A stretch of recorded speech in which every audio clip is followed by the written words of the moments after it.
Ashes of Creation, an MMO originally announced and backed by Kickstarters all the way back in 2016, receiving their goal of $750,000 in 12 hours, and eventually raising $3 million for the whole project. It's being developed by Intrepid Studios, a game company that currently has no corporate publisher. It initially had an incredibly small team. Over the years, there's been a big push for expanding the team, and currently we're sitting at a point where the game is nearing its persistent Alpha 2, which will be running until launch. The game is in the best state it's ever been, with the largest team Intrepid have had yet. It has big promises and ambitious reach, something many MMO players are rightfully skeptical of.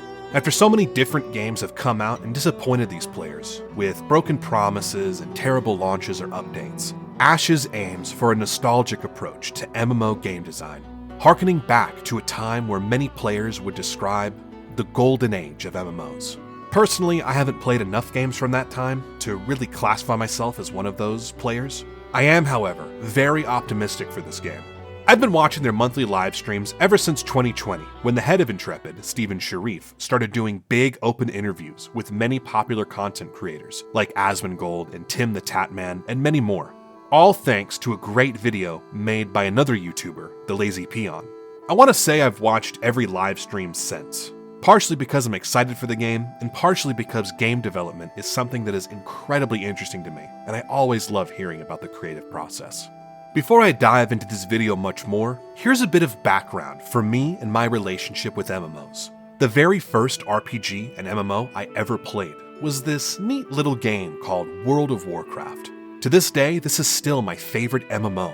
My dad heard about it back in 2004 from some buddies at work. He got the game and told me about it. I was excited as it was also my first online game I ever played. I still remember after we got it, we started installing the game onto the computer. But our family computer was old and our internet was pretty spotty and the game was massive. So we had to wait a whole 24 hours until the game would be done installing. I had to go to school the next day, so I went to bed and went to school. The whole time I was there, I couldn't focus on anything else because I just wanted to try this new game out. When I finally did, it was great. My dad had made a character for me since I was 5 or 6 at the time. He chose a Tauren Hunter. Hunter because he had heard it was easy to play, and Tauren because he knew that I would think they looked the coolest. He was of course right, and I loved that game to death. Nearly 2 decades later, when Classic WoW released again in my early 20s, and I was actually able to understand the game, it still held up, being even better than I remembered. Now I've had fun with other MMOs. The other big one I've played a good amount being Final Fantasy XIV. I enjoyed this game a lot, not as much as Classic WoW mind, but it does a lot differently and does them well, so it was very unique. And then I've briefly played Lost Ark, Black Desert Online, and Guild Wars 2. Guild Wars 2 being my favorite out of these 3 games, but none of them held my interest for too long, so it isn't saying that much. There are a lot of reasons why I enjoy Classic WoW so much, but one of the things that I think make it and Final Fantasy XIV so fun and memorable is one thing. It's a very tricky thing to balance, but I think they both did a decent job of it. I think they both made it to where different types of players are able to play their games. The biggest strength of an MMO over any other type of game is player interactivity. Making it to where you can interact with other players in meaningful ways is what makes an MMO feel vibrant and alive. Letting players choose what systems they interact with over others and allowing them to interact and ally themselves with other players who have a different playstyle than them is the essence of an MMO in my opinion. Many MMOs take it a step further and allow you to hinder others with similar playstyles as well. This being player versus player, or PvP for short. This is a bit of a controversial inclusion in games, but I love it. Obviously it can go too far, but its inclusion raises the stakes of just about any game, which I think is exciting. However, there are a lot of different types of players. So in this video, I'll talk about, from my limited experience in the MMO genre, what are the main types of players, and how it's important to let these players coexist in the same game. And how is Ashes of Creation attempting to do this? My name is Rusty, and let's talk Ashes. Unsurprisingly to many, MMOs are perhaps the most costly and most difficult games to make. One reason for this is because all stages of gameplay are equally important and vital to the game's ecosystem of players. For example, if your MMO has a dog shit late game, you'll lose out on veteran players from continuing to play your game, which means you'll lose out on your most consistent form of subscription buyers, which keep the game running. On the other hand, if your early and leveling experience is unfun, you won't get any new players and your game will stagnate, resulting in fewer expansions and updates with lower and lower quality, which will eventually hit your veteran players anyway. The opposite could be said as well. If your newer players learn that the endgame is bad, they'll also be less likely to continue playing, eventually resulting in a dead game. Many MMOs opt to focus more on their endgame as opposed to their early game, which makes sense, as those are the players who will stick around and keep playing your game for months and months. But both of these stages of play feed into each other, and when both are successful at what they do, you have a continually growing and happy fan base. When they're both poor, you have a player count in freefall. And when only one is good, you effectively have stagnation. This third option is where many MMOs are currently at in the market. This is a tough hurdle, and there are many ways to try and combat this. Intrepid recognizes this, and have a few ways they will try and merge both stages of game into one big community. The first being that players get to decide where the endgame content is. Most likely it will be relatively near at least one of the spawning areas in the game. With Ash's node system, players get to create their own communities, and if they level it up enough, they can get a metropolis node, effectively making a large city-state so expansive that only 5 can be active on Ash's massive map at any given time. This allows late-game players to show off their crazy late-game items and builds to newer players, who look at these crazy things and go, "Man, that'll be me one day. I want to be just as cool as those guys." And it gives veteran players the experience of playing through the game for the first time again, as a sort of second-hand viewer as they try and help out newer players and teaching them all about the things they can do and how to play. Both sides feeding into each other and making them think, yeah, this game's pretty alright. So in short, strengthening the community. Another thing that Ashes is trying to achieve is making it to where every type of player has to interact with each other, or rather, they are encouraged to do so. This is something that I think many other MMOs don't do so well. And to be honest, it wasn't until this most recent live stream that Intrepid showed off in February 2024 that we finally got a peek behind the curtain and to see how they'll do this. Before I get into this, let's talk about what I think are the 7 major types of MMO players. There might be more than this, but these are the 7 major groups that I think any MMO should try to appeal to. Now, every player is some combination of at least a couple of these archetypes. So an MMO needs to appeal to at least multiple of these, and in the best case scenario, appealing to all of them equally. This will of course never happen, and Ashes is no different, but it has the potential to get close. Starting off, let's talk about one of the archetypes that every player has heard of: Raiders. These players are the hardcore players that engage in the big battles curated by the developers. They want the best gear and to look the coolest. They want an insurmountable challenge to overcome and eventually master. This is the bread and butter of most MMOs, especially theme park style MMOs. Next up, the different side of the same coin of hardcore players. Let's talk about invaders. Typically these people are mostly referred to as PvPers because they engage in PvP. But I really like using invaders ever since I played Dark Souls, because let's be honest, invaders sounds a lot cooler than PvPers. Invaders are another type of hardcore player, but they find that the ultimate challenge are other players. They want the satisfaction of outsmarting and outplaying other players, and to be rewarded for their efforts thoroughly. I could talk about gankers and griefers, but I find these players can transcend the PvP aspect and be annoying no matter where you go. It is worth mentioning that this is one of the harder groups to appease without shafting the other types of players who are disinterested in this kind of thing. Because of this, PvP-centric MMOs tend to have this stigma associated with griefing. However, MMOs without any PvP tend to feel too safe and sterile, especially by the players who enjoy PvP. We also have the elusive solo players. These are players who tend to spend a good chunk of their playtime without any group. Whether it's because of crippling social anxiety, they want to personally challenge themselves by limiting their group size, or they find playing by themselves is easier or calmer. Solo players tend to want to experience most of the game without the hassle of major guilds or raiding. Solo play is still an important part of the puzzle for any MMO. If every aspect of a game requires multiple people to complete, then the game becomes more of a chore, rather than an exciting event that requires cooperation. Of course, if everything is able to be soloed, then there lacks any reason to group up, and interaction effectively dies. It's a tricky tightrope to cross for any MMO dev, and one that can be overlooked or reinforced too strongly, but one that can't be forgotten for the sake of any game. On the more casual side of things, we have the adventurers. These are sort of the opposite side of solo players.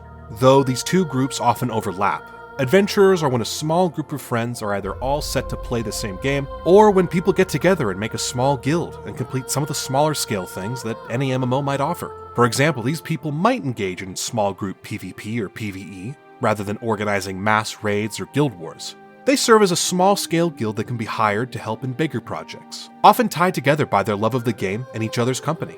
Small-scale cooperative play is a great way for newer players to get tutored by veteran players, as both sides benefit from doing this. And if you've ever been an adventurer, you know that messing around with a small group of friends is some of the best fun you can have in any game. Then we have a group I call explorers. These are the people who want to see every little thing in the game. They're the type of people who actually read quest logs and pick up on even the smallest bit of lore. Why? Because they find that layer of discovery fun. When they run out of things to explore, they're the type of people to start build crafting, coming up with wacky builds and unique combinations if they can. If both of these processes are engaging enough, when they run out of both of those, they'll then make another character who's a different class and do it all again. These are the voracious players who will play everything, from raiding to PvP and anything in between. They might also be called completionists, but not all of them actually get that far, so I opt to call them explorers. Next up, we have another often overlooked group that I refer to as the merchants. These are the people who find that economic dominance is the best way for them to gain control over the server. These are the players who will create player events. When you think of some of the craziest in-game dramas from MMOs like EVE Online or Albion or anything else similar, it's because a couple of merchants got in the way of things, or were in too much power and resulted in other players attempting to overthrow them. These are the players who would rather gather materials, craft legendary items, and hire other players to do their dirty work. An MMO shouldn't give these players so much power that they can never be thwarted, or that if you're not a merchant-type player you'll never be relevant. But it can't completely ignore them either, for if it did, you would have empty games that have no sense of allegiances, especially in games with no faction-based mechanics in them. And not every merchant player is necessarily bad. Many like to play nice and use their influence to command rival guilds or groups to combat the big bads of any server. Last and certainly not least, we have what I call the socialites. Socialites are players that find the most enjoyable aspect of any MMO is just talking with other players. They'll engage in the game's systems, of course, but they're the ones who feel most comfortable talking with random players out of any of the other archetypes. A subset of these players are role players, and while some are degenerate ERPers, there are plenty of role players that, when met across the open world, can create an incredibly fun and memorable moment. These players are the unsung backbone of any MMO, because while someone might not choose to engage in talking with other players too much if it doesn't benefit them, the simple act of seeing other players talking subconsciously increases your immersive enjoyment of any game, and it tends to work both ways. The more immersive and accessible a game is, the more socialites will show up, creating a more friendly and immersive experience. Now, in regards to Ashes of Creation, I think every player has something to do, and the best part of it is that they will be in a constant close state to each other. While they might not necessarily engage with each other, the archetypes will see each other and find that if they want to engage in some form of interaction, they can, and will be encouraged to do so in some cases. The most recent live stream talked about a game system called commissions. These are essentially node-specific daily quests, nothing too exciting or revolutionary on their own, but the way they're implemented just might be. This live stream worked so well because it built off a bunch of other previous game systems live streams that they've shown us in the past, mostly coming from the story arc system and environmental system. A brief rundown for the uninitiated. Environments will have gameplay effects in Ashes. The one in question they showed was when it rains, it can storm, causing lightning bolts to strike the ground, doing massive damage to you or foes alike. They also showed off in this live stream how certain weather conditions might make certain NPCs appear, giving unique side quests that you could do only if it's raining. In regards to story arcs, these are branching quests that an entire node works towards completing. Completing or failing these arcs can have consequences and rewards that affect the whole node. And from the two that we've seen, they change the environment in real time whenever they appear and while the arc is active in some capacity. How does this relate to what we saw? Well, the best way to contextualize what I'm about to say would be to watch the most recent livestream by Intrepid. If you haven't already, I'll have a link down below in the description to that video. So either once this video's done, or right now, go check it out. Let's use one of the most well-known zones that we've seen so far as a placeholder, the Tower of Carthen. This seems to be an area of interest with a dungeon nearby. Let's say you're a solo player, playing through the game by yourself, and you're part of the nearby node, which I believe is the Winstead node. This might not be the closest node in the actual game, but for this scenario, it is. There isn't really anything pulling at you in any particular direction, so you decide to do some commissions, just to kill some time. You pick a kill quest to defeat 15 animated armors, which prowl the tower as it was once a Grand Mage's tower in ages past. You start to move over there. It's a bit of a challenging area, but you're pretty confident in your skills and equipment you've managed to gather up to this point that you're capable of taking most of these monsters by yourself. As you're moving over, you see a freehold set up near the tower with a player-made tavern set up.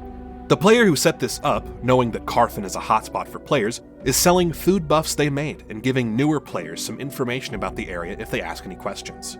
You decide to ignore it for the most part, thinking that your current gear is fine. Once you make it to Carthen, you see the sky begin to change into a gray fog as it begins to rain. You see a few other players fighting animated armors which are closer to your level, and ghosts which are a bit too difficult for you to handle. After fighting a few armors and having to fight them one-on-one, being careful not to pull too many at a time, as you're just barely able to beat them solo, you come across a hidden nook on the outskirts of the Carthen area. A friendly spirit calls on you to help free his soul. You see a couple of other players also talking with him, and assume they're doing the same thing. They talk, and it seems like they're trying to form a group. You're not particularly interested in this at the moment, and decide to take the quest by yourself. You're about 2 levels lower than it's recommended for, but you want to try it anyway. This quest involves going to different cursed objects within the confines of Carthen and exercising different parts of the spirit's essence. On your way to each of these cursed objects, you end up fighting a few more animated armors, but you find that when you try exercising an object, it spawns a unique ghost type, a banshee. You deal decent damage to it, but it shreds you, causing you to die a few times. Before you give up in frustration, you remember the 2 people partying up, and pretty easily find them. Unfortunately, they seem to be getting ready for a different quest, which involves the nearby dungeon and are full up. You then remember the tavern nearby, and go there and ask for some food and maybe some advice on how to beat the banshees. The player who runs the bar walks over to you, and clearly likes role-playing as his part. He hands you some food after you buy it, and tells you that eating this food will help, as it increases your magic defense, which is the only damage type that banshees deal. He also informs you that when they start their howl ability, the thing that's been killing you, they move around much less, allowing for you to kite around them and avoid about half the damage. He gives you a wink, and you walk back, ready to take on the banshees.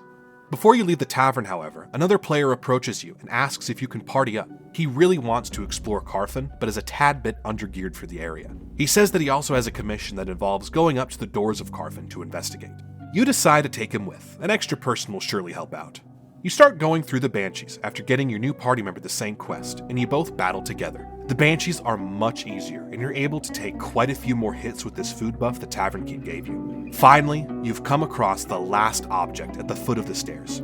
This time, a boss version of the banshee rises out, and it takes almost all of your resources just to take it out. But thankfully, with the trick the Tavern Keep gave you and the help of your new friend, your party prevails. You rest for a moment, regaining your health and mana, and you take in the environment and ambience around you for the first time, really admiring it. You mention this to your new companion, and they excitedly tell you a few tidbits of lore they know, telling you about how this tower was once the greatest mage college in the land before the calamity happened, and that the curse placed upon the tower was the doing of the headmistress's final act of defiance against the dark gods before the people of Vera fled the world. He even points out statues that show you what the headmistress looked like, as well as some of her predecessors. You finally climb the stairs to get to the foot of the tower, and your friend completes his quest. You enjoy playing with him and ask if he is part of any family yet. He isn't entirely sure what that is, and you explain to him it's basically an elite friend group where you can teleport to each other on a semi-consistent basis if they want to play more. He doesn't have one, and you both decide to start a new family. Just as you finish doing this, you get the notification that your home node Winstead leveled up, now becoming a level 4 town node. Just as it does this, the ground trembles beneath you, as blood and red mist overtake your screen, falling from the tops of the ruined structures around you, before seeing the top of the Tower of Carthen explode, emitting a bloody red magic that covers the entire area. The blood still dew. A new story arc just started. Suddenly, the tower gates that you're in front of slowly open, revealing strong monsters within. Red ghosts and cultists overtake the floor of Carfen, and you recognize this. A raid just opened up. You relay this to your friend and you both decide to start heading back to the tavern to let everyone know a new raid opened up. As you make your way back, you see large and small groups forming and fighting. You recognize a few members as people from your node, a couple of the higher level players fighting with other equally high level players. Before long, there's almost a miniature war happening, with nearly 50 players fighting 50 other players. You can only assume that the other players are from rival guilds in the neighboring node, Oakenbane. The two nodes have had a long history of battle, and they must have been trying to poach as many resources as they could from Winstead, since Carfen has some of the best minerals to farm in the surrounding area. You don't really feel like engaging in PvP, especially with your newer friend, and you both book it out of there. On your way to the tavern, you inform everyone of what's happening. And like a communication relay, almost everyone in the Winstead node knows what's happening over in Carfen within 10 minutes. You see a few raid groups getting ready to fight for their raiding spots and to defend the other raiders from the Oakenbane invaders. You decide to hang around the tavern and engage in a little fun, talking with other players about your adventure with your new friend. All in all, a memorable experience. Now obviously, this is quite a saturated scenario. I'm not expecting every encounter with game systems to play like this, but it has the potential to, and that's what's exciting. If even half of the things I mentioned happened to me in a single sitting, I would be hooked on this game for a long time. And this is what Intrepid seemed to be trying to achieve, seamlessly combining all styles of play into one congregate. The Tavern Keep, who was a more experienced player, was a merchant and socialite, and wanted to help newer players as well as vets. Our character was of course a more solo-oriented player, the new friend being primarily an explorer, and we got to see them team up to see adventurers and other examples of adventurers coming together to fight in dungeons and to fight each other, as massive groups of invaders fought each other, mostly because other merchants want and need more of the high-value materials that can only be found near Carfen. And finally, when the area leveled up, raiders showed up, hoping to start getting into the raid and fighting for the best loot, working together with the invaders to ensure they have as safe a time as possible. This is undoubtedly an ambitious project, especially considering I only scratched the surface about what kind of systems you can expect to see in Ashes of Creation. But as someone who has seen a lot of this game be made over the years, let me say that I am excited for this game. Obviously with games like this, especially in the Kickstarter realm of things, there's no guarantee that they'll be good or deliver on what they say they're making. But I'd like to leave you all for a bit with some videos that Intrepid have released over the years, to show how different the game looks from its initial trailers to the most recent livestream, starting with environments and then eventually some of the combat. With how much time and care the Intrepid team have put into this game already, I have no doubt this will at least be a memorable game.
I'm glad I started following Ashes when I did, because I'll be honest, some of that early stuff is a bit hard to fathom even being the same game, and it might have turned me away. So kudos to all the people who've been following since day one, because I'm not sure if I could. I'm really interested in this game, and I'm thinking of doing more Ashes videos in the future, possibly even watch parties whenever they drop new live streams. Let me know if you guys are interested at all in me covering this game. With all that out of the way, thank you all so much for watching this video, especially if you've made it this far. My name is Rusty, and I hope you all have a wonderful day.